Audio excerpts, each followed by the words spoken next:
Good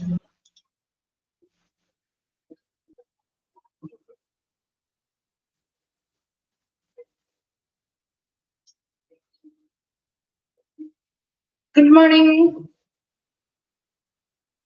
Good morning, ma'am. Good morning, miss.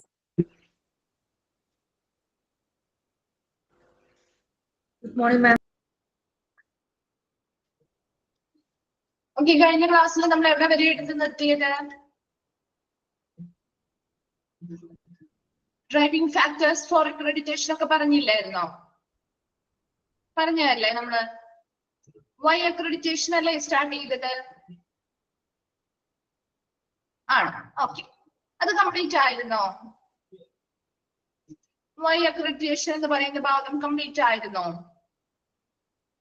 കുറച്ച് points അല്ലേ പറഞ്ഞോളൂ?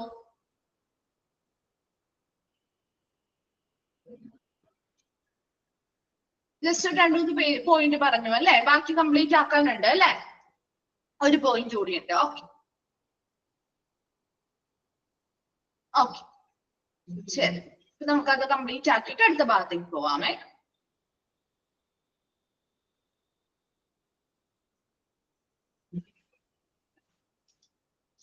Okay, Y accreditation? എന്തുകൊണ്ടാണ് ഒരു അക്രഡിറ്റേഷൻ നമ്മൾ ഒരു സ്ഥാപനത്തിന് പ്രധാനമായിട്ടും കൊടുക്കുന്നത്? കുറച്ച് കാര്യങ്ങൾ നമ്മൾ പറഞ്ഞിരുന്നു അല്ലെ. അതിൽ ഫസ്റ്റ് പറഞ്ഞത് എന്താ?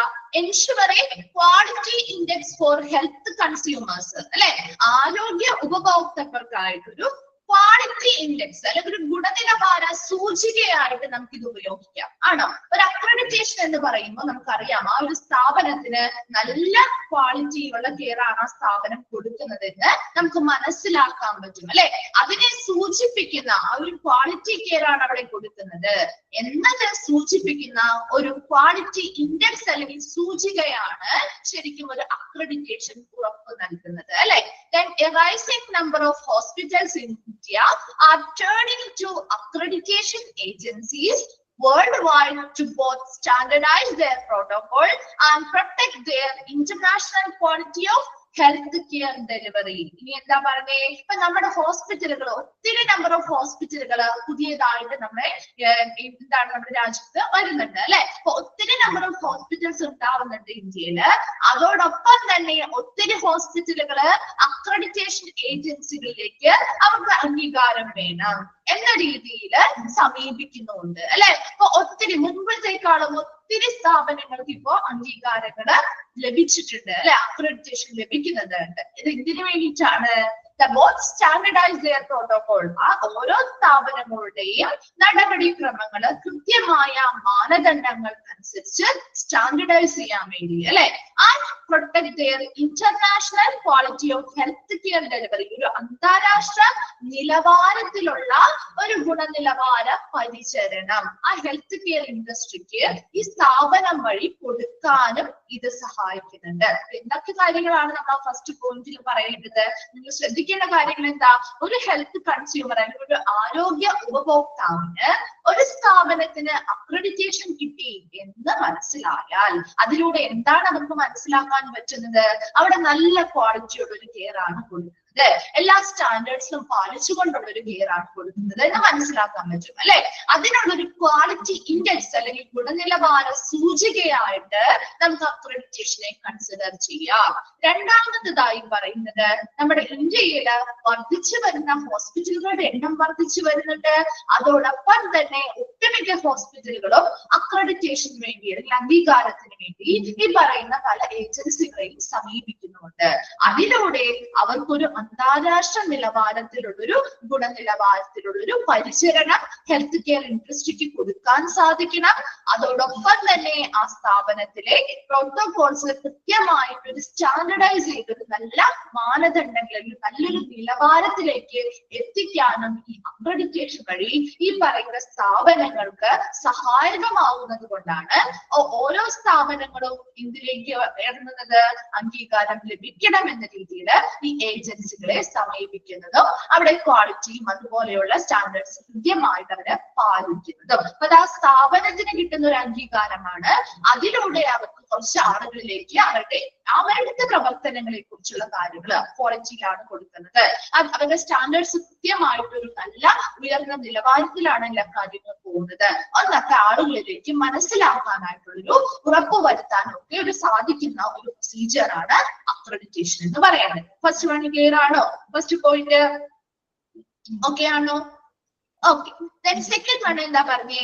Attract foreign patients. വിദേശ രോഗികളെയൊക്കെ നമുക്ക് അട്രാക്ട് ചെയ്യാനായിട്ട് സാധിക്കും അല്ലെ. ഇപ്പൊ ഒരു അക്രഡിറ്റേഷൻ കിട്ടിയ സ്ഥാപനമാണ് എന്ന് പറയുമ്പോൾ തന്നെ അവിടെ ഒരു ഫേമസ് ആണ് അല്ലെ. അപ്പൊ അത് അവർക്കൊരു റെപ്യൂട്ടേഷൻ നൽകുന്ന ഒരു ഇതാണ് അല്ലെ, ഒരു ഹെഡിങ് ആണ്. അപ്പൊ അതുകൊണ്ട് തന്നെ അതിലേക്ക് ഒത്തിരി പേര് ആ ഒരു അക്രഡിറ്റേഷൻ കിട്ടിയ സ്ഥാപനമാണ് എന്ന ഒരു ലേബലില് ഒത്തിരി ഫോറിൻ പേഷ്യൻസിനെ, വിദേശ രോഗികളെ വഴി അട്രാക്ട് ചെയ്ത് ഈ സ്ഥാപനത്തിലേക്ക് കൊണ്ടുവരാനായിട്ട് സാധിക്കും. ഇതൊരു സഹായകമായിട്ടുള്ള ഒരു കാര്യമാണ് അക്രഡിറ്റേഷൻ എന്ന് പറയുന്നത്. ക്ലിയർ അല്ലേ? Second point. Then third one ആണ് quality assurance help to improve effectiveness, efficiency and cost containment and accountability and the need to reduce error and increase safety in the system. ഇനി മൂന്നാമത്തെ point എന്താ പറയുന്നത്? Quality assurance അല്ലെങ്കിൽ ഗുണനിലവാരം ഉറപ്പുവരുത്തുന്നത് വഴി എന്തൊക്കെ കാര്യങ്ങളാണ് നമുക്ക് സഹായകമാകുന്നത്? That helps to improve effectiveness. ആ ഓരോ സ്ഥാപനത്തിന്റെയും ഫലപ്രാപ്തി ഇംപ്രൂവ് ചെയ്യാൻ അല്ലെങ്കിൽ മെച്ചപ്പെടുത്താൻ സഹായിക്കുന്നുണ്ട്. ആൻഡ് എഫിഷ്യൻസി, ആ സ്ഥാപനങ്ങളുടെ കാര്യക്ഷമത വർദ്ധിപ്പിക്കാൻ സഹായിക്കുന്നുണ്ട്. ആൻഡ് കോസ്റ്റ് കണ്ടെയ്ൻമെന്റ്, ചിലവ് നിയന്ത്രിക്കാൻ സഹായിക്കുന്നുണ്ട്. And accountability and the need to reduce error and increase safety in the system. ഉത്തരവാദിത്തം അല്ലെ. ആ ഒരു സ്ഥാപനത്തിന് ഒത്തിരി ഉത്തരവാദിത്തങ്ങൾ വരികയാണ് ഒരു അക്രഡിറ്റേഷൻ അല്ലെങ്കിൽ അംഗീകാരം ലഭിക്കുന്നു എന്ന് പറയുമ്പോൾ അല്ലെ. അവർ ആ ഒരു അക്രഡിറ്റേഷൻ അംഗീകാരം ലഭിക്കണമെങ്കിൽ നമുക്കറിയാം ഒത്തിരി സ്റ്റാൻഡേർഡ്സും കാര്യങ്ങളും അവർ കീപ്പ് ചെയ്ത് നല്ല ഉയർന്ന നിലവാരം പുലർത്തിയാൽ മാത്രമേ അവിടെ അംഗീകാരം ലഭിക്കുന്നുള്ളൂ അല്ലെ. അതേസമയം ആ ഒരു ക്വാളിറ്റി അവർ കീപ്പ് ചെയ്തില്ലെങ്കിൽ എന്താ പറ്റുക? അവർ ആ ഒരു ക്വാളിറ്റി കൃത്യമായിട്ട് കീപ്പ് ചെയ്തില്ലെങ്കിൽ എന്താണ് സംഭവിക്കുക? അവർക്ക് ആ ഒരു അംഗീകാരം നിലനിൽക്കോ? ഇല്ല അല്ലെ.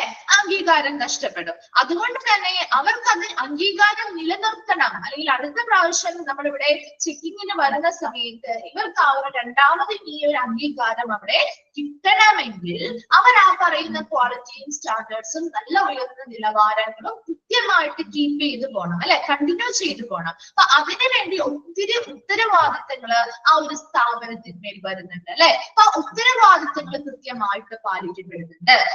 The need to reduce errors. ഇനി എന്താ? ആ ഹോസ്പിറ്റൽ അല്ലെങ്കിൽ ആ സ്ഥാപനവുമായി ബന്ധപ്പെട്ട് വരുന്ന എറേഴ്സ് അല്ലെങ്കിൽ പിശകുകൾ കുറയ്ക്കാനായിട്ടും സേഫ്റ്റി ഇൻ ദ സിസ്റ്റം, അവർ കൊടുക്കുന്ന ഓരോ സംവിധാനങ്ങളുടെയും സേഫ്റ്റി അല്ലെങ്കിൽ സുരക്ഷ വർദ്ധിപ്പിക്കാനും ഒരു ക്വാളിറ്റി അഷുറൻസ് അല്ലെങ്കിൽ ഗുണനിലവാരം ഉറപ്പുവരുത്തുന്നതിലൂടെ സാധിക്കുന്നുണ്ട്. മൂന്നാമത്തെ പോയിന്റ് എന്താ പറഞ്ഞത്? Quality assurance helps improve effectiveness. എന്തൊക്കെയാണ്?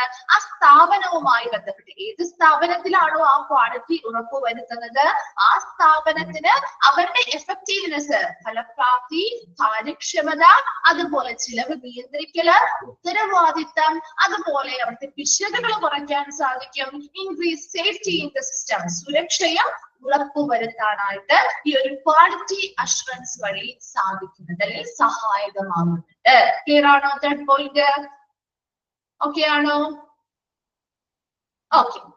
Then last point, the process of accreditation is envisaged to result in a process of fundamental change in technical procedures of service delivery, in the appropriate use of available technologies, in the integration of relevant knowledge, in the resource that are used, and in the efforts to ensure social participation. ഇനി എന്താ പറയുന്നത്? ഈ ഒരു accreditation എന്ന് പറയുന്ന process അല്ലെങ്കിൽ ആ ഒരു പ്രക്രിയയുമായി ബന്ധപ്പെട്ട് എന്തൊക്കെ കാര്യങ്ങൾ അല്ലെങ്കിൽ അതിന്റെ റിസൾട്ട്, അതിന്റെ ഫലം എന്ന് പറയുന്നതിൽ നിന്നും നമുക്ക് മനസ്സിലാക്കാൻ പറ്റുന്നത്, എൻവിസേജ് എന്ന് പറഞ്ഞാൽ മനസ്സിലാക്കാൻ പറ്റുന്നത് ആ ഒരു ഫലം പ്രാപ്തി അല്ലെ, ഒരു റിസൾട്ട് ഉണ്ടാവുമല്ലോ. ആ ഒരു അക്രഡിറ്റേഷൻ പ്രോസസ്സ് കഴിഞ്ഞ് കിട്ടുന്ന ആ ഒരു റിസൾട്ട് അല്ലെങ്കിൽ ഫലത്തിൽ നിന്നും നമുക്ക് മനസ്സിലാക്കാൻ പറ്റുന്ന കാര്യങ്ങളാണ് in the process of fundamental changing technical procedures of service delivery. ആ സ്ഥാപനം നൽകുന്ന സർവീസ് ഡെലിവറി, സ്ഥാപനം നൽകുന്ന സേവന വിതരണവുമായി ബന്ധപ്പെട്ട് സാങ്കേതിക കാര്യങ്ങളിൽ വരുന്ന ഒരു ഫണ്ടമെന്റൽ ചേഞ്ച്, അടിസ്ഥാനപരമായ മാറ്റങ്ങൾ സംഭവിക്കുന്നുണ്ട് അല്ലെ. ഇപ്പൊ ഒരു അക്രഡിറ്റേഷൻ പ്രോസസ് എന്ന് പറയുമ്പോൾ ഒത്തിരി കാര്യങ്ങൾ അതിനുള്ളിൽ വരുന്നുണ്ട്. അപ്പൊ അവിടെ എപ്പോഴും നമ്മൾ ആ ബേസിക് ആയിട്ടുള്ള കാര്യങ്ങൾ തന്നെ ഫോളോ ചെയ്താൽ പറ്റുമോ? ഇല്ല. അവിടെ അടിസ്ഥാനപരമായ ഒത്തിരി മാറ്റങ്ങൾ നമ്മൾ സാങ്കേതിക വിദ്യകളിൽ കൊണ്ടുവരേണ്ടതായിട്ടുണ്ടാവും അല്ലെ. അപ്പൊ അവിടെ അതിന് രീതിയിൽ അവിടെ മാറ്റങ്ങൾ വരുത്തിയായിരിക്കണം അവിടെ സർവീസിന്റെ ഡെലിവറി വിതരണങ്ങൾ നടത്തേണ്ടത്. Appropriate use of available technologies, അവർക്ക് ലഭ്യമായിട്ടുള്ള എല്ലാ സാങ്കേതിക വിദ്യകളുടെയും ഉചിതമായിട്ടുള്ള ഒരു ഉപയോഗം വരുന്നുണ്ട് അല്ലെ. And in the integration of relevant knowledge, അവർക്ക് അവരുടെ നോളജ് അല്ലെ, അവർക്ക് പ്രസക്തമായ അറിവിന്റെ ഒരു സംയോജനം വരുന്നുണ്ട്. And in the resources are used, ആവശ്യമായ വിഭവങ്ങൾ നല്ല രീതിയിൽ ഉപയോഗപ്പെടുത്തുന്നുണ്ട്. And in the efforts to ensure social participation, ഒരു സാമൂഹിക പങ്കാളിത്തവും ഉറപ്പുവരുത്താൻ ശ്രമിക്കുന്നുണ്ട്. അപ്പൊ ഇവിടെ അക്രഡിറ്റേഷൻ പ്രോസസ് എന്ന് പറയുന്ന ഒരു പ്രക്രിയയിലൂടെ അതിന്റെ ഫലത്തിൽ നമുക്ക് എന്തൊക്കെ കാര്യങ്ങളാണ് മനസ്സിലാക്കാൻ പറ്റുന്നത്? ഇവിടെ ജസ്റ്റ് ഒരു നോർമൽ ആയിട്ടുള്ള ഒരു പ്രൊസീജിയർ അല്ല നടക്കുന്നത് അല്ലെ. അക്രഡിറ്റേഷൻ പ്രൊസീജിയർ എന്ന് പറയുമ്പോൾ നമ്മുടെ അടിസ്ഥാനപരമായിട്ടുള്ള, അതായത് നമ്മൾ ഓൾറെഡി നോർമൽ ആയിട്ട് നമ്മൾ എങ്ങനെയാണോ ആ സ്ഥാപനം സർവീസ് വിതരണം ചെയ്തുകൊണ്ടിരുന്നത്, സേവന വിതരണങ്ങൾ നടത്തിയിരുന്നത്, അതിൽ നിന്നും ആ ഫണ്ടമെന്റൽ ആയിട്ടുള്ള ചേഞ്ചസ് വരുത്താണ്. അടിസ്ഥാനപരമായ ഒത്തിരി മാറ്റങ്ങൾ കൊണ്ടുവരുന്നു അല്ലെ. പുതിയതായിട്ടുള്ള അവർക്ക് ലഭ്യമായിട്ടുള്ള ഉചിതമായിട്ടുള്ള സാങ്കേതിക വിദ്യകള് എന്ത് ചെയ്യുന്നു? ഉപയോഗിക്കുന്നു. ആവശ്യമായിട്ടുള്ള വിഭവങ്ങളൊക്കെ നല്ല രീതിയിൽ വിനിയോഗിക്കുന്നു. അതുപോലെ തന്നെ അവർക്ക് പ്രസക്തമായ നോളജ് അല്ലെങ്കിൽ അറിവുകളുടെ ഒരു സംയോജനം നടത്തുന്നു അല്ലെ. And efforts to ensure social participation, സാമൂഹിക പങ്കാളിത്തങ്ങൾ കൂടി ഉറപ്പുവരുത്താൻ ശ്രമിക്കുകയും ചെയ്യുന്നു. ഈ പറയുന്ന കാര്യങ്ങളൊക്കെ നമുക്ക് എന്ത് ചെയ്യാം? ഒരു അക്രഡിറ്റേഷൻ പ്രോസസ്സിൽ ഉൾപ്പെടുന്നുണ്ട് അല്ലെങ്കിൽ അതിന്റെ ഫലമായിട്ട് വരുന്നുണ്ടെന്ന് നമുക്ക് മനസ്സിലാക്കാൻ സാധിക്കും. വേഗം ഒന്ന് വായിച്ചു നോക്കി ആ ഒരു വൈ അക്രഡിറ്റേഷൻ എന്ന് പറയുന്ന ഭാഗം ക്ലിയർ ആണോ നോക്കി. ഡൗട്ട്സ് ഏതെങ്കിലും ഉണ്ടെങ്കിൽ മിസ്സിനോട് ചോദിക്കാം കേട്ടോ.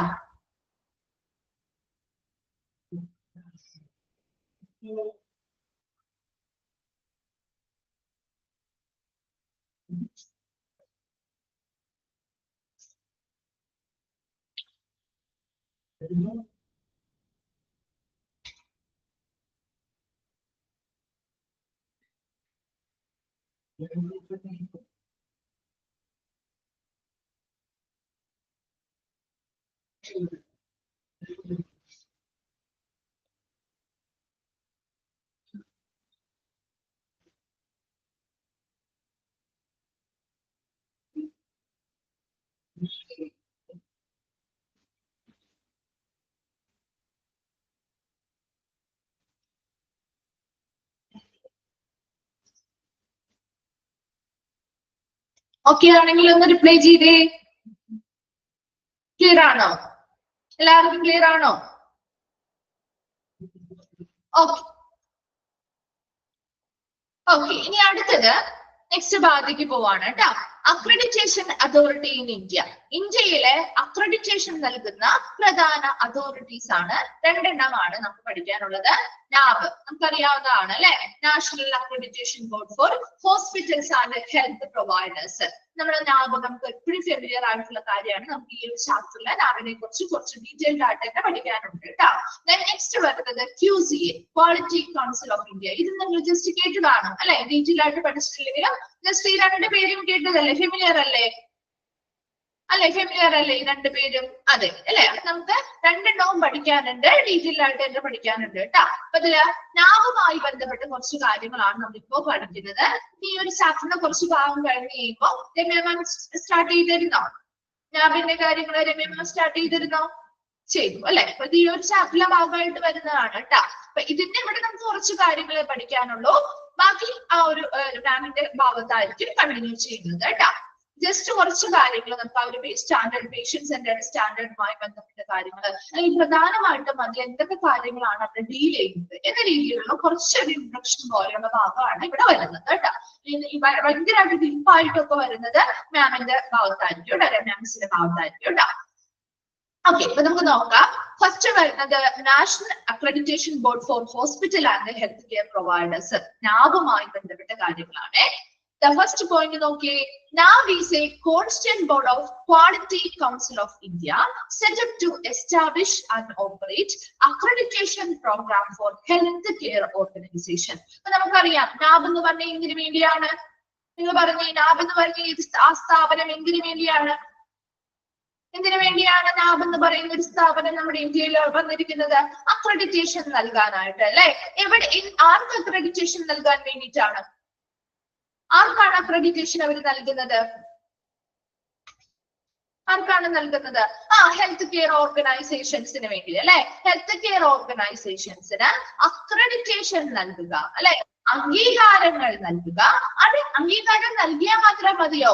അത് ആ സ്ഥാപനത്തിൽ കൃത്യമായിട്ട് എസ്റ്റാബ്ലിഷ് ചെയ്യുക, സ്ഥാപിക്കുകയും അത് ഓപ്പറേറ്റ് ചെയ്യുക, അവിടെ പ്രവർത്തനങ്ങൾ നടപ്പിലാക്കുകയും വേണം അല്ലെ? അപ്പൊ ഒരു ഹെൽത്ത് കെയർ ഓർഗനൈസേഷൻസിന് അംഗീകാരം നൽകുക, അല്ലെങ്കിൽ അക്രഡിറ്റേഷൻ പ്രോഗ്രാംസ് നൽകുന്ന, അവിടെ പ്രോഗ്രാംസ് നൽകുക മാത്രമല്ല ചെയ്യുന്നത്, ആ ഒരു അംഗീകാരം നടപ്പിലാക്കിയാൽ അത് കൃത്യമായിട്ട് ആ സ്ഥാപനത്തില് എസ്റ്റാബ്ലിഷ് ചെയ്യണം, സ്ഥാപിക്കണം, ആൻഡ് ഓപ്പറേറ്റ് ചെയ്യും. ആ പ്രവർത്തനങ്ങൾ, ആ ഒരു അക്രഡിറ്റേഷനുമായി ബന്ധപ്പെട്ട എല്ലാ പ്രവർത്തനങ്ങളും ആ ഒരു ഹെൽത്ത് കെയർ ഓർഗനൈസേഷനിൽ കൃത്യമായ പ്രോഗ്രാംസ് അനുസരിച്ച് പ്രവർത്തനങ്ങൾ നടപ്പിലാക്കുകയും വേണം അല്ലെ?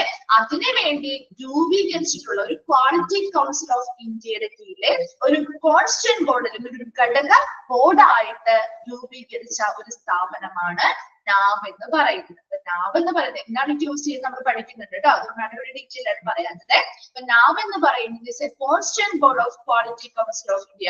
ക്വാളിറ്റി കൗൺസിൽ ഓഫ് ഇന്ത്യയുടെ കീഴിലെ ഒരു ഘടക ബോർഡാണ് NAV എന്ന് പറയുന്നത്. Is set up to establish and operate accreditation program for health care organisations. Health care ഓർഗനൈസേഷൻസിന് വേണ്ടി അംഗീകാരങ്ങൾ നൽകുന്ന അല്ലെ അക്രഡിറ്റേഷൻ പ്രോഗ്രാമുകൾ കൃത്യമായി ആ സ്ഥാപനങ്ങളിൽ എസ്റ്റാബ്ലിഷ് ചെയ്യുക, സ്ഥാപിപ്പിക്കുകയും അത് അവിടെ പ്രവർത്തനമായിട്ട് അവിടെ സ്ഥാപിച്ചാൽ മാത്രം പോരാ, കൃത്യമായ അക്രഡിറ്റേഷൻ അനുസരിച്ചുള്ള പ്രവർത്തനങ്ങൾ അവിടെ നടക്കണം അല്ലെ? ആ പ്രവർത്തനങ്ങൾ ആ സ്ഥാപനത്തിൽ കൊണ്ടുവരികയും ചെയ്യുന്ന ഒരു ഏജൻസി അല്ലെങ്കിൽ ഒരു സ്ഥാപനമാണ് NAV എന്ന് പറയുന്നത്. രണ്ടാമത്, the board is designed to cater to much desired needs of the consumers and to set benchmarks for progress of the health industry. ഈ എന്താ പറയുന്നത്? രണ്ടാമത്, ഈ ഒരു NAV എന്ന് പറയുന്ന ഈ ബോർഡ് is designed to എന്തിനു വേണ്ടി രൂപകൽപ്പന ചെയ്തിട്ടുള്ളതാണ്? To cater to the much desired needs of consumers. അവിടെ ആ സ്ഥാപനത്തിലേക്ക് വരുന്ന ഓരോ കൺസ്യൂമേഴ്സിനെയും അല്ലെങ്കിൽ ഉപഭോക്താക്കളുടെയും ആവശ്യകതകൾ നിറവേറ്റുന്നതിന് വേണ്ടി അല്ലെ? അപ്പൊ നമ്മളൊരു ഹോസ്പിറ്റലിലേക്ക് പോയാൽ നമ്മുടെ ആവശ്യകത എന്തായിരിക്കും? എന്തായിരിക്കും നമ്മുടെ ഒരു ആവശ്യകത? എന്തായിരിക്കും?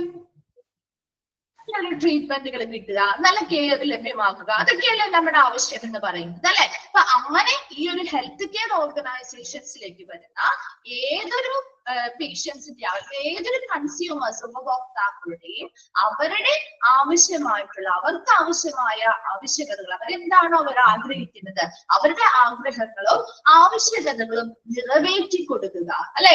And to set up benchmarks for progress of the health industry. നമ്മുടെ ആരോഗ്യ ഇൻഡസ്ട്രി ആരോഗ്യ വ്യവസായത്തില് എന്ത് ചെയ്യുക? കൃത്യമായ പ്രോഗ്രസ് ഈ പുരോഗതിയുമായി ബന്ധപ്പെട്ട ബെഞ്ച്മാർക്സ് എന്ന് പറഞ്ഞാൽ മാനദണ്ഡങ്ങൾ അല്ലെങ്കിൽ സ്റ്റാൻഡേർഡ്സ് തന്നെയാണ്.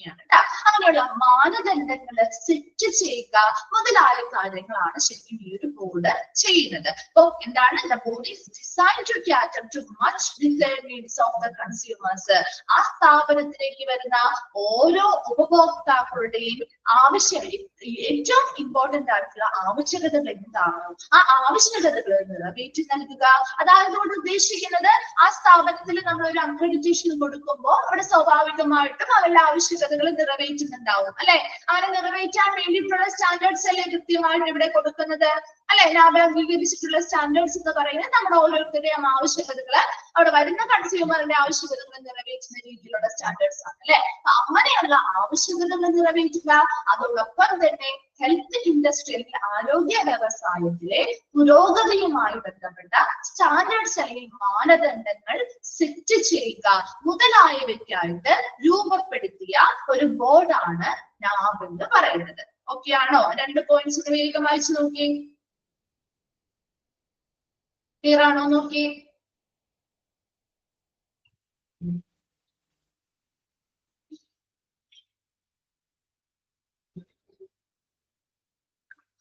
ഓക്കെ അല്ലേ? ഓക്കെ.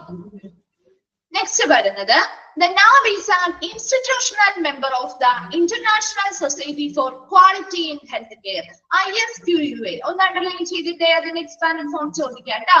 ISQA എക്സ്പാൻഡ് ഫോം ചോദിക്കാം. ഇത് മറ്റെവിടെയെങ്കിലും പഠിച്ചിരുന്നോ, കേട്ടിട്ടുണ്ടോ, ഫെമിലിയർ ആണോ ISQA? കേട്ടിട്ടില്ല? Okay.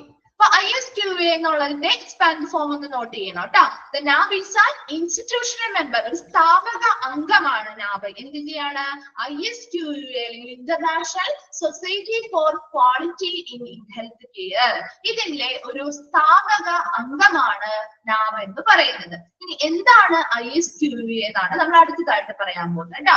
ISQA is an international body. ആ പോയിന്റ് ഒന്ന് അണ്ടർലൈൻ ചെയ്ത് വെക്കണേ. എന്താണ് ISQA എന്ന് ചോദിക്കാം കേട്ടോ. Is an international body which grants approval to accreditation bodies in the area of healthcare as a mark of equivalence of accreditation programs of member countries. അതായത് ഇതൊരു ശരിക്കും ഒരു നോൺ പ്രോഫിറ്റ് ആയിട്ട് നമ്മുടെ JCA പോലെ തന്നെ ഒരു നോൺ പ്രോഫിറ്റ് ആയിട്ടുള്ള ഒരു ഓർഗനൈസേഷൻ ആണ്. അത് പ്രധാനമായിട്ടും അവിടുത്തെ ഹെൽത്ത് കെയർ ക്വാളിറ്റി ഇംപ്രൂവ് ചെയ്യാൻ വേണ്ടിയിട്ടാണ്. പ്രധാനം ഇങ്ങനെയുള്ള എല്ലാ സ്ഥാപനങ്ങളുടെയും ഒരു ലക്ഷ്യം എന്ന് പറയുന്നത് എന്തായിരിക്കും അല്ലെ? ക്വാളിറ്റി എല്ലാ സ്ഥാപനങ്ങളിലും ഇവരുടെ കീഴിൽ വരുന്ന ഒരു അംഗീകാരം കൊടുക്കുന്ന എല്ലാ സ്ഥാപനങ്ങളുടെയും ക്വാളിറ്റി ഇംപ്രൂവ് ചെയ്യുക ഹെൽത്ത് റിലേറ്റഡ് ആയിട്ടുള്ള ഏരിയയിൽ അല്ലെ. ഇവിടെ ISQA എന്ന് പറയുന്നത് മെമ്പർ സെക്രട്ടറീസ് അല്ലെങ്കിൽ മെമ്പർ കൺട്രീസ്, അതായത് മറ്റ് അംഗരാജ്യങ്ങളിലെ പോലെ അവിടുത്തെ അക്രഡിറ്റേഷൻ പ്രോഗ്രാംസ് എങ്ങനെയാണോ അതിന് തുല്യമായ രീതിയിൽ നമ്മുടെ ഇന്ത്യയിലും അതുപോലെയുള്ള രീതിയിലുള്ള അക്രഡിറ്റേഷൻ കൊടുക്കണം അല്ലെ. അപ്പൊ അക്രഡിറ്റേഷൻ നൽകുന്ന ബോഡീസ് എന്ന് പറയുന്നത് ആരൊക്കെയായിരിക്കും? പ്രധാനമായിട്ടും ആരൊക്കെയായിരിക്കും? നമ്മുടെ NAV പോലെയുള്ള അക്രഡിറ്റേഷൻ ബോഡീസ് ഇല്ലേ? സിമ്പിൾ ആയിട്ട് പറഞ്ഞു തരുന്നുണ്ട് മിസ്. നമ്മുടെ NAV പോലെയുള്ള അക്രഡിറ്റേഷൻ ബോഡീസ് ഇല്ലേ, അവർക്കൊരാണ് അംഗീകാരം കൊടുക്കണ്ടേ? അവരുടെ പ്രവർത്തനങ്ങൾ വിലയിരുത്തി അവർക്കൊരു അംഗീകാരം കൊടുക്കണ്ടേ? എന്നാൽ മാത്രമല്ലേ അവർക്ക് മറ്റുള്ളവർക്ക് അംഗീകാരം കൊടുക്കാൻ സാധിക്കുകയുള്ളൂ. അപ്പൊ അതുപോലെ അതാണ് ഇവിടെ ശരിക്കും ചെയ്യുന്നത് കേട്ടോ. Which grants approval to accreditation bodies in areas of health care. Health care ഏരിയയിൽ അല്ലെങ്കിൽ ഹെൽത്ത് കെയർ മേഖലയിലെ അക്രഡിറ്റേഷൻ ബോഡികൾക്ക് അപ്രൂവൽ നൽകുന്ന ഒരു ഇന്റർനാഷണൽ ബോഡിയാണ് ISQA എന്ന് പറയുന്നത്. ക്ലിയർ ആയോ എന്താണെന്നുള്ളത്? ISQA എന്ന് പറഞ്ഞാല് ഇപ്പൊ നമ്മുടെ NAB മുതലായിട്ടുള്ള JCA മുതലായിട്ടുള്ള അക്രഡിറ്റേഷൻ ബോഡികൾക്ക് ഗ്രാന്റ് അപ്രൂവൽ വലിയ രീതിയിലുള്ള അംഗീകാരങ്ങൾ നൽകുന്ന ഒരു ഇന്റർനാഷണൽ ബോഡിയാണ് ISQA എന്ന് പറയുന്നത്. In the area of health care, നമ്മുടെ ഹെൽത്ത് കെയർ ഏരിയ അല്ലെങ്കിൽ ഹെൽത്ത് കെയർ മേഖലയില് അംഗീകാരം കൊടുക്കുന്ന അക്രഡിറ്റേഷൻ ബോഡികൾക്കാണ് കേട്ടോ. As a mark of equivalence of accreditation programs of member countries, അതായത് നമ്മുടെ അംഗരാജ്യങ്ങൾ അല്ല മറ്റ് കൺട്രീസുകളിൽ എങ്ങനെയാണോ അക്രഡിറ്റേഷൻ പ്രോഗ്രാമുകൾ നടത്തുന്നത് അതിനോട് തുല്യമായ രീതിയിൽ നമുക്ക് എന്ത് ചെയ്യാൻ പറ്റണം? ഇവിടെയും അംഗീകാരങ്ങൾ നൽകാൻ സാധിക്കണം അല്ലെ. അതിനുവേണ്ടി നമ്മുടെ അക്രഡിറ്റേഷൻ ബോഡീസ് ഹെൽത്ത് കെയർ ഏരിയയുമായി ബന്ധപ്പെട്ട അക്രഡിറ്റേഷൻ ബോഡികൾക്ക് ഗ്രാന്റ് അപ്രൂവൽ നൽകുന്ന ഒരു ഇന്റർനാഷണൽ ബോഡിയാണ് ISQA എന്ന് പറയുന്നത്. വേഗം ഒന്ന് വായിച്ചു നോക്കിയേ. NABുമായി ബന്ധപ്പെട്ട് 4 പോയിന്റ്സ് പറഞ്ഞിട്ടുണ്ടായിരുന്നു. അത് ക്ലിയർ ആണോ? വേഗം ഒന്ന് വായിച്ചു നോക്കിയേ.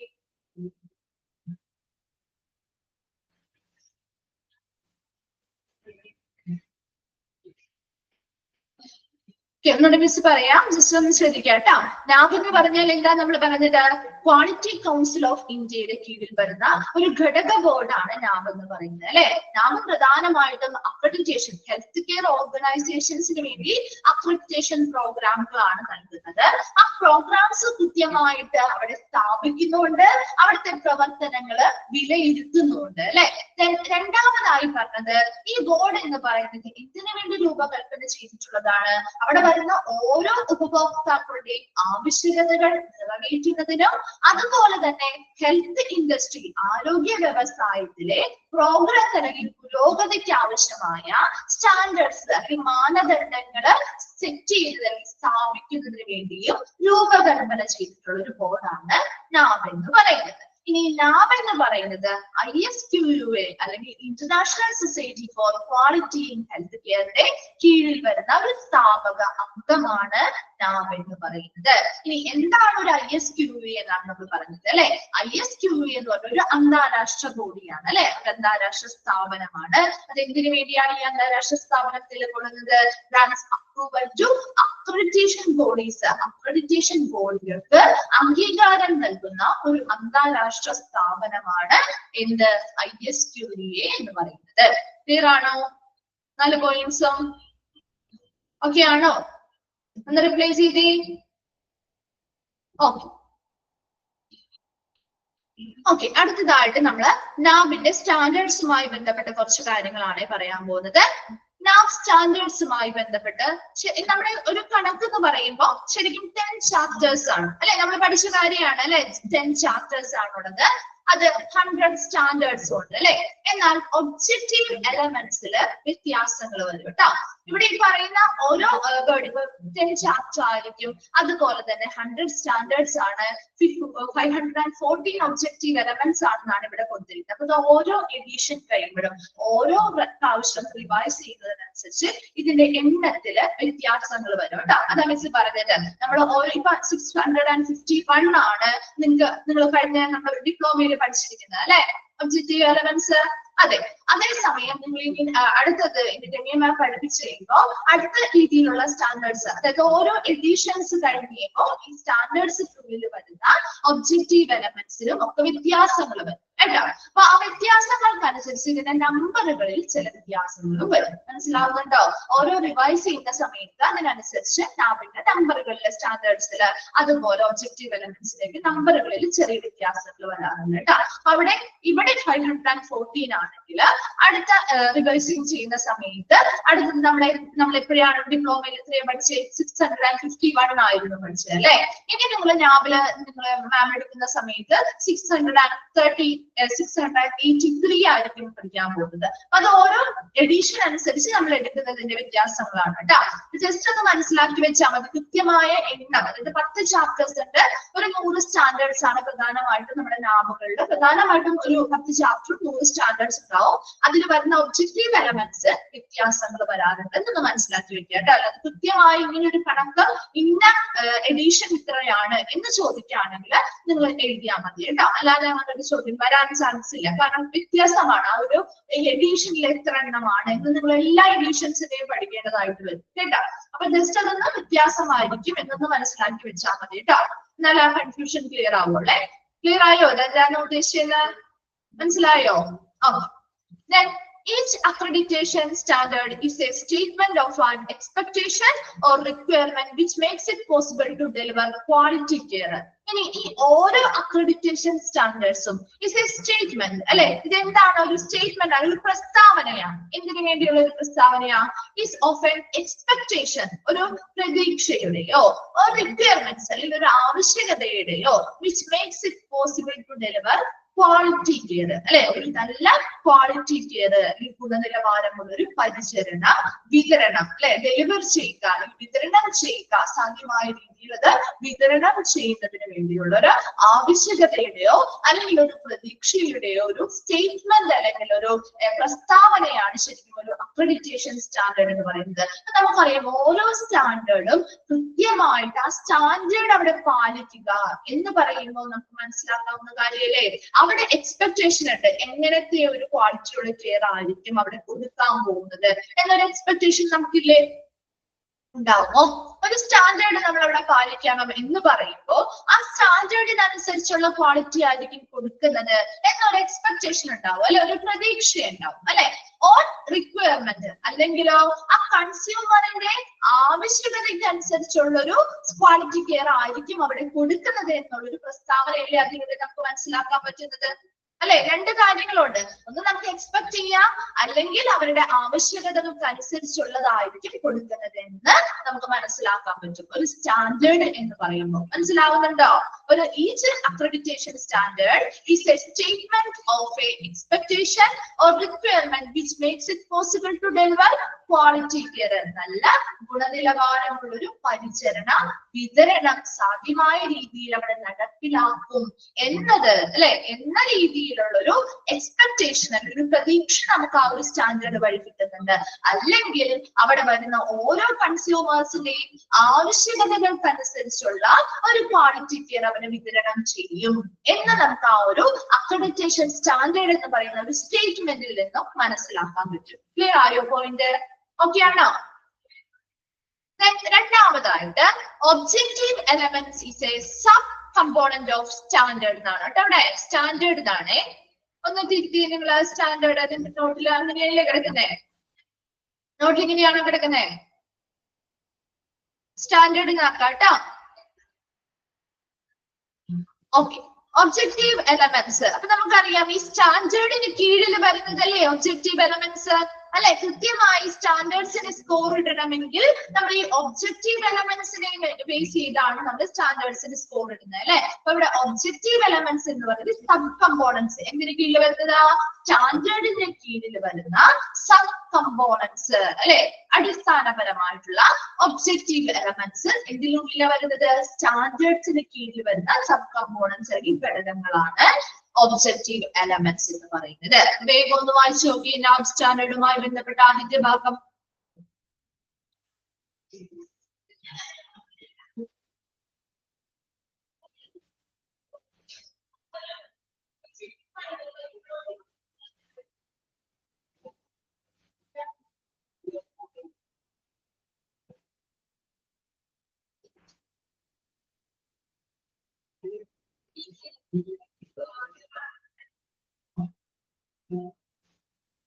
ക്ലിയർ ആണോ? ഓക്കെ ആണ്. ഓക്കെ, അടുത്തത് നമ്മള് നാബുമായി ബന്ധപ്പെട്ട സ്റ്റാൻഡേർഡ്സ് കുറച്ചൊരു ഇൻട്രൊഡക്ഷൻ ഭാഗം പോലെയാണ് കേട്ടോ പറയുന്നത്. കുറെ ഡീറ്റെയിൽ ആയിട്ടൊന്നും പറയുന്നില്ല. ഇനി നിങ്ങൾക്ക് ഓരോ സ്റ്റാൻഡേർഡ്സിനെ കുറിച്ചും ഡീറ്റെയിൽ ആയിട്ട് നാബുമായി ബന്ധപ്പെട്ട ഭാഗത്ത് പഠിക്കാനുണ്ട്. അതുകൊണ്ട് നമുക്ക് ജസ്റ്റ് ഒരു ഇൻട്രൊഡക്ഷൻ പോലെ ഓരോ ഭാഗവും ഓരോ സ്റ്റാൻഡേർഡ്സ് എന്തൊക്കെ കാര്യങ്ങളാണ് അതിനുള്ളിൽ വരിക എന്നുള്ളതൊന്ന് ജസ്റ്റ് ഒരു ഒരു ബ്രീഫ് ആയിട്ട് കൊടുത്തിരിക്കുന്നതാണ്. സ്റ്റാൻഡേർഡ്സ് ഇപ്പൊ ഇവിടെ പേഷ്യന്റ് സെന്റേർഡ് എന്നാണ് കേട്ടോ. അവിടെ പേഷ്യന്റ് സെന്റേർഡ് ആണ്. പേഷ്യന്റ് സെന്റേർഡ് സ്റ്റാൻഡേർഡ്സ് ആണെങ്കിൽ കൂടിയും ഇവിടെ കുറച്ച് ഭാഗം കഴിയുമ്പോൾ നമുക്ക് ഓർഗനൈസേഷൻ സെന്റേർഡിൽ വരുന്നത്. അപ്പൊ പറഞ്ഞ ഏതൊക്കെയാണ് പേഷ്യന്റ് സെന്റേർഡ് സ്റ്റാൻഡേർഡ്സിൽ വരിക? രഞ്ജനം വരുന്നില്ലേ? ഏതൊക്കെയാ വരുന്നേ? ഓർക്കുന്നുണ്ടോ? പേഷ്യന്റ് സെന്റേർഡ് സ്റ്റാൻഡേർഡ്സില് AAC വരുന്നുണ്ട്. Then COP വരുന്നുണ്ട്. പിന്നെ MOM വരുന്നുണ്ട്. പേഷ്യന്റ് സെന്റേർഡില് MOM വരുന്നുണ്ട്, COP വരുന്നുണ്ട്, AAC വരുന്നുണ്ട്. പിന്നെയോ PRE വരുന്നുണ്ട്. ശരിയാണ്, PRE വരുന്നുണ്ട്. പേഷ്യന്റ് റൈറ്റ്സ് ആൻഡ് എഡ്യൂക്കേഷൻ വരുന്നുണ്ട്. ഹോസ്പിറ്റൽ ഇൻഫെക്ഷൻ കൺട്രോൾ വരുന്നുണ്ട് അല്ലെ? ഈ 5 എണ്ണവും നമ്മൾ ആദ്യം പറയുന്നുണ്ട്. അത് കഴിഞ്ഞ് നമ്മുടെ പേഷ്യന്റ് സെന്റേർഡ് നമ്മൾ കഴിഞ്ഞു. ഇനി ഓർഗനൈസേഷൻ സെന്റേർഡിൽ ഏതൊക്കെയാ വരുന്നേ? ഓർഗനൈസേഷൻ സെന്റേർഡില് PSQ വരുന്നുണ്ട്. പിന്നെ FMS, പിന്നെ PSQ, FMS, HRM വരുന്നുണ്ട്, IMS വരുന്നുണ്ട്. Then പറഞ്ഞോടിയില്ലേ? അല്ലെ? ROM വരുന്നുണ്ട്. Okay, very good. അപ്പൊ ഈ ഒരു 10 എണ്ണവും നമുക്ക് കുറച്ച് എല്ലാം ഫുള്ളും ഡിസ്കസ് ചെയ്യുന്നില്ല, എന്നാൽ പോലും ഓൾമോസ്റ്റ് ഇമ്പോർട്ടന്റ് ആയിട്ടുള്ള ഭാഗങ്ങൾ ഇവിടെ പറയുന്നുണ്ട് കേട്ടോ. അത് ഓരോന്നും നിങ്ങളൊന്ന് ജസ്റ്റ് ഒന്ന് മനസ്സിലാക്കി വെച്ചാൽ മതി. അതിൽ ഉൾപ്പെടുന്നത് ഏതൊക്കെ, എന്താണ് അവിടെ ഉദ്ദേശിക്കുന്നത്. ഒരു സ്റ്റാൻഡേർഡ് എന്ന് പറയുമ്പോൾ അതിനുള്ളിൽ എന്തൊക്കെ കാര്യങ്ങളാണ് പ്രധാനമായിട്ടും അവർ ഡീൽ ചെയ്യുന്നത് അറിഞ്ഞിരിക്കുന്നത്. അതിന് വേണ്ടിയിട്ടാണ്. അപ്പൊ പേഷ്യന്റ് സെന്റേർഡ് എന്നാണ് ഇവിടെ സ്പെല്ലിംഗ് മിസ്റ്റേക്ക് ഉണ്ട് കേട്ടോ. ഫസ്റ്റ് വൺ ആണ് assessment and continuity of care. AAC, assessment and continuity of care, standards for registration, admission, discharge, transfer and referral processes are covered in this group and are popularly taken care of using the patient administration system module of our HMIS. എന്താണ് ഇവിടെ എന്താണ് ശരിക്കും assessment and continuity of care അല്ലെങ്കിൽ AAC എന്ന് പറയുന്ന സ്റ്റാൻഡേർഡ്സിൽ ഉൾപ്പെടുന്ന കാര്യങ്ങളാണ് പറയുന്നത്. അവിടെ എന്തൊക്കെ കാര്യങ്ങളാണ് വരുന്നത്? നിങ്ങളൊന്ന് പറഞ്ഞേ. രജിസ്ട്രേഷൻ വരുന്നുണ്ട് അല്ലെ? രജിസ്ട്രേഷനുമായി ബന്ധപ്പെട്ട കാര്യം. നമ്മളൊരു ഹോസ്പിറ്റലിൽ ചെല്ലുമ്പോൾ നമ്മൾ അവിടെ രജിസ്ട്രേഷൻ ചെയ്യാറില്ലേ? നിങ്ങൾ ചെയ്യാറില്ലേ? രജിസ്ട്രേഷൻ ചെയ്യണേ? നമ്മള് ചെയ്യാറുണ്ട്. അഡ്മിഷൻസ് വരാറുണ്ട് അല്ലെ? അഡ്മിഷൻസ് വരാറില്ലേ? ട്രീറ്റ്മെന്റുകൾക്ക് വേണ്ടി ഡിസ്ചാർജുകൾ വരാറില്ലേ? അല്ലെ? ഡിസ്ചാർജ് ചെയ്യാറുണ്ട്. ഇനി ഏതെങ്കിലും ഒക്കെ പേഷ്യൻസിന് എന്താണ് ചില എന്തെങ്കിലും ശാരീരികമായ ബുദ്ധിമുട്ടുകളോ കാര്യങ്ങളുണ്ടെങ്കിൽ അവരെ ട്രാൻസ്ഫർ ചെയ്യാറുണ്ട് അല്ലെ? ഒരു ഹോസ്പിറ്റലിൽ നിന്ന് മറ്റൊരു ഹോസ്പിറ്റലിലേക്കോ അല്ലെങ്കിൽ റെഫറൻസ് ചെയ്യാറുണ്ട് ഡോക്ടേഴ്സ് അല്ലെ? ഇവിടുത്തെ മതിയായ സൗകര്യങ്ങൾ ഇല്ല എങ്കിൽ മറ്റ് കുറച്ചുകൂടി ഫർദർ ആയിട്ടുള്ള നല്ല ട്രീറ്റ്മെന്റുകൾ കിട്ടാൻ വേണ്ടി പേഷ്യൻസിനെ റെഫർ ചെയ്യാറില്ലേ? ഉണ്ടല്ലോ. ഈ പറയുന്ന കാര്യങ്ങൾ അതായത് registration, admission, discharge, transfer and referral. അപ്പൊ നീ ആ ഒരു പേരുമായിട്ട് ബന്ധപ്പെട്ട് കണക്ട് ചെയ്താൽ മതി കേട്ടോ. Assessment and continuity of care എന്നാ പറയുന്നത് അല്ലെ? അപ്പൊ അവിടെ നമുക്കൊരു അസസ് എന്ന് വെച്ച് കഴിഞ്ഞാൽ എന്താ? അവിടെ നമുക്കൊരു നമ്മളൊരു സ്ഥാപനത്തിൽ ഒരു ഹോസ്പിറ്റലിലേക്ക് പോയി. നിങ്ങളൊന്ന് കണക്ട് ചെയ്ത് വരയ്ക്കാൻ വേണ്ടിട്ട് പറയാനുണ്ട് സാർ. നമ്മളൊരു ഹോസ്പിറ്റലിലേക്ക് പോയി നമുക്ക് അവിടെ ട്രീറ്റ്മെന്റ് കിട്ടണമെങ്കിൽ നമ്മൾ ആദ്യം ചെയ്യേണ്ട കാര്യം എന്താണ്? ആദ്യം എന്ത് കാര്യം ചെയ്യേണ്ടത്? നമുക്ക് അവിടെ ഒരു ട്രീറ്റ്മെന്റ് വേണം അല്ലെങ്കിൽ ഒരു ഡോക്ടറെ കൺസൾട്ട് ചെയ്യണം. നമ്മൾ ആദ്യം എന്താ ചെയ്യേണ്ടത്? രജിസ്ട്രേഷൻ ചെയ്യണ്ടേ? നമ്മുടെ ഡീറ്റെയിൽസ് കാര്യങ്ങളൊക്കെ കൊടുത്ത് നമ്മൾ ഫോം ഒക്കെ ഫില്ല് ചെയ്ത് രജിസ്ട്രേഷൻ ചെയ്യണ്ടേ ആദ്യം?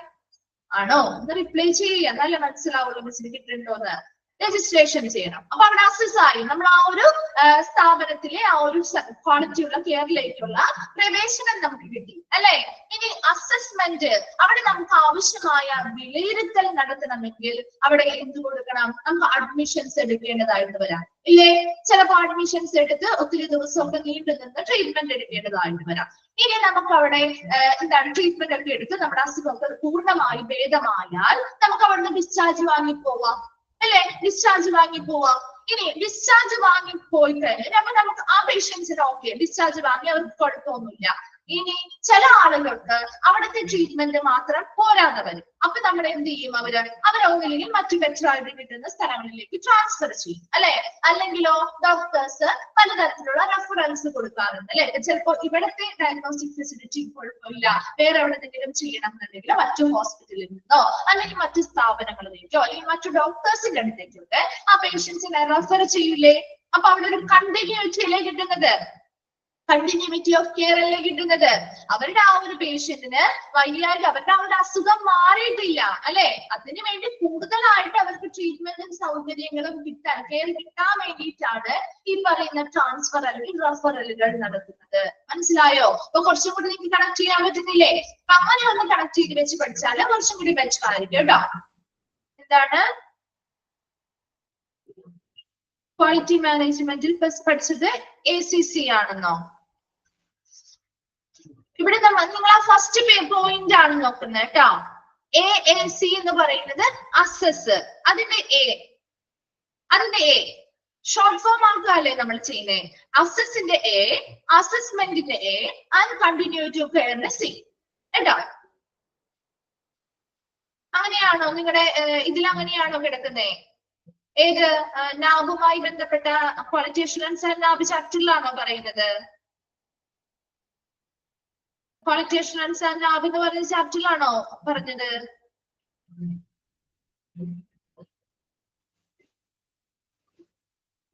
നമ്മുടെ ക്വാളിറ്റി മാനേജ്മെന്റിൽ ഇങ്ങനെ തന്നെയാണല്ലോ കിടക്കുന്നത് അല്ലെ? ക്വാളിറ്റി മാനേജ്മെന്റിലെ AAC തന്നെയാണല്ലോ കിടക്കുന്നത്. പിന്നെ ഏത് ചാപ്റ്ററിലാണ് പറഞ്ഞത്? രാഘവ് ക്വാളിറ്റി മാനേജ്മെന്റിൽ അങ്ങനെ തന്നെയാണ് കിടക്കുന്നത് കേട്ടോ. മറ്റേ ചാപ്റ്ററിലാണോ ACC എന്ന് പറയുന്നത്? ഓക്കെ, AAC ആണ് കേട്ടോ. AAC ആണ്.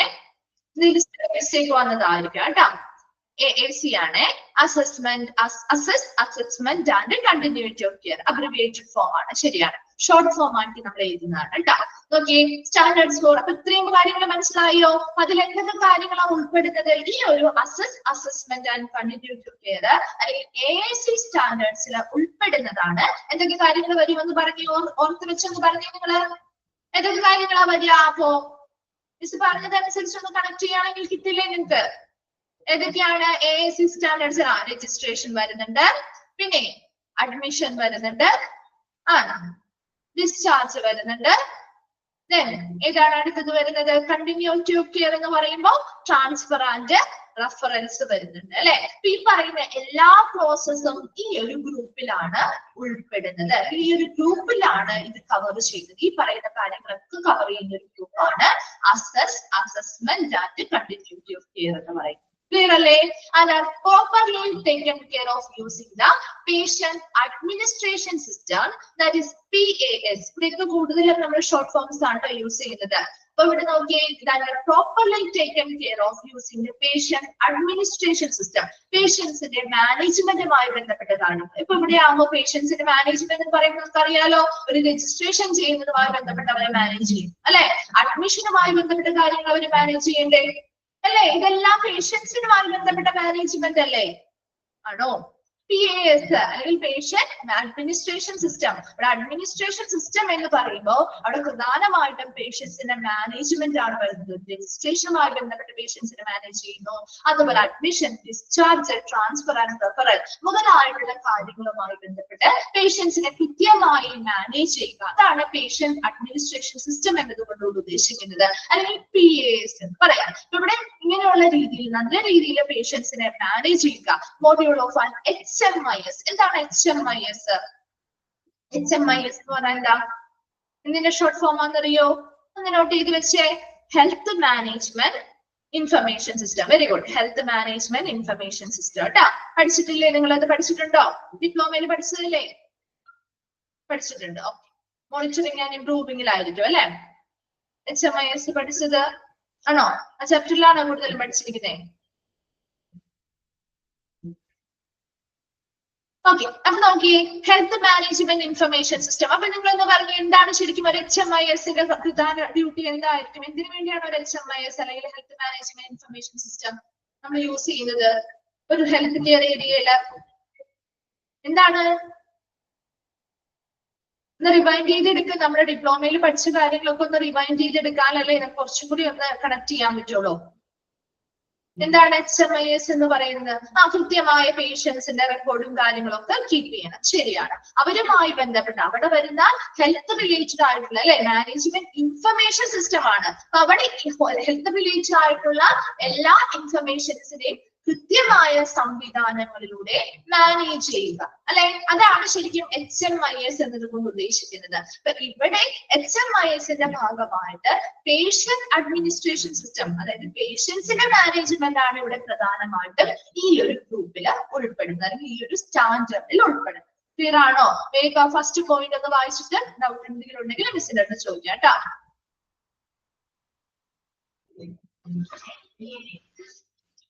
വേഗം ഒന്ന് ചോദിക്കണം കേട്ടോ.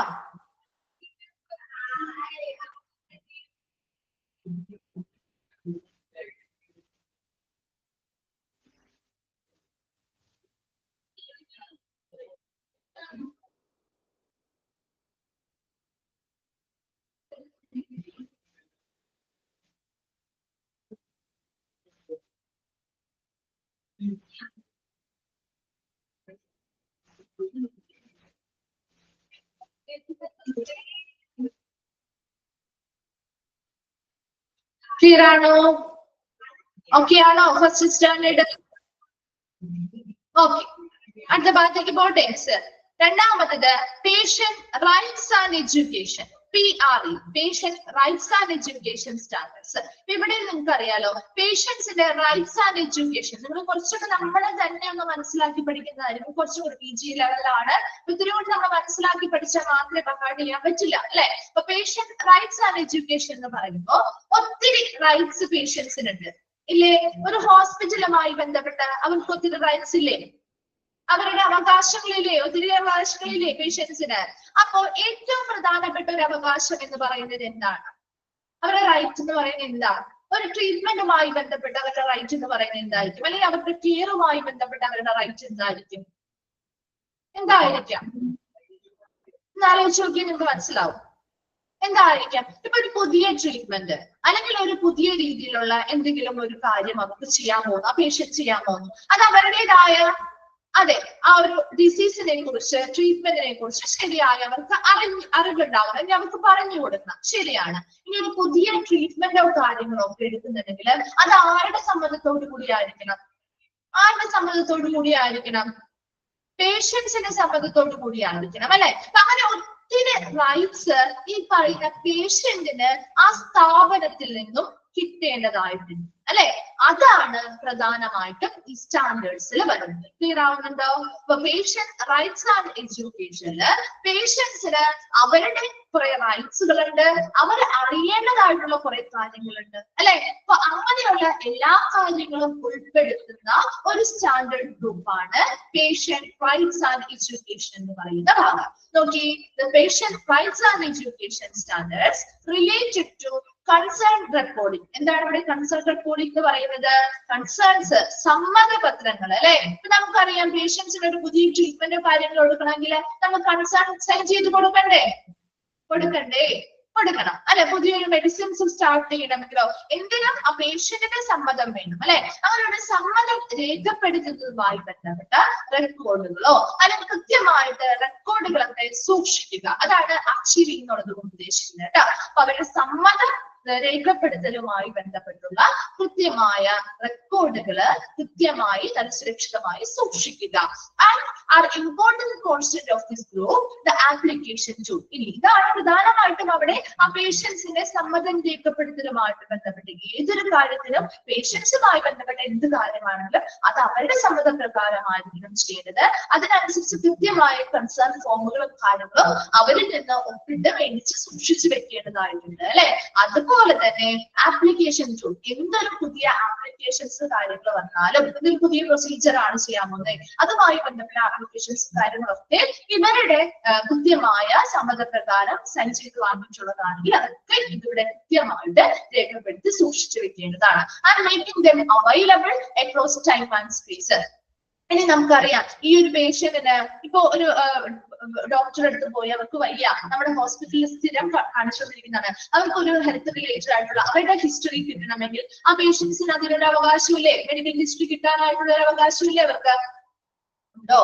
ഉണ്ട്, അല്ലെ? അപ്പൊ ഇവിടെ ഇങ്ങനെ പേഷ്യൻസിന്റെ കൃത്യമായ ഇൻഫർമേഷൻസും കാര്യങ്ങളൊക്കെ രേഖപ്പെടുത്തി വെക്കുന്നത് കൊണ്ട് തന്നെ മേക്കിംഗ് ദം അവൈലബിൾ, അവർക്ക് ലഭ്യമാക്കി കൊടുക്കണം. അതായത് ഏത് സമയത്തും ഏത് സ്ഥലത്ത് നിന്നും അവർക്ക് ഇത് ലഭ്യമാക്കുന്ന രീതിയിൽ ഇത് അവർക്ക് എന്ത് ചെയ്യണം?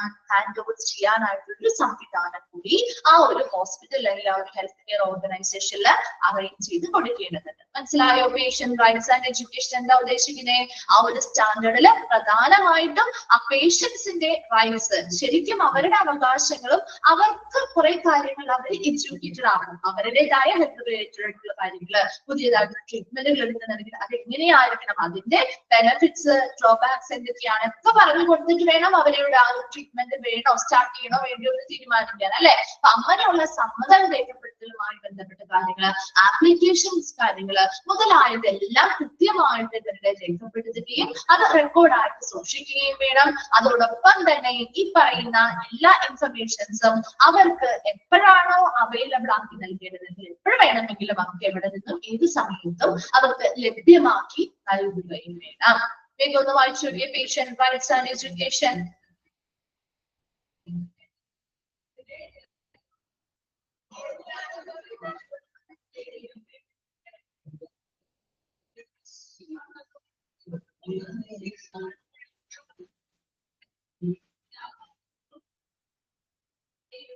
ക്ലിയർ ആണെങ്കിൽ ഒന്ന് റിപ്ലൈ ചെയ്യണേ.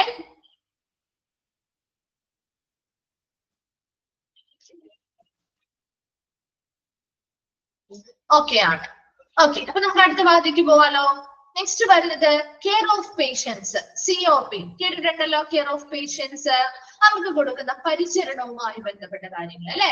By using special specific clinical form sets That is, ICT ensures standardized delivery of clinical care across all locations and departments of the hospital.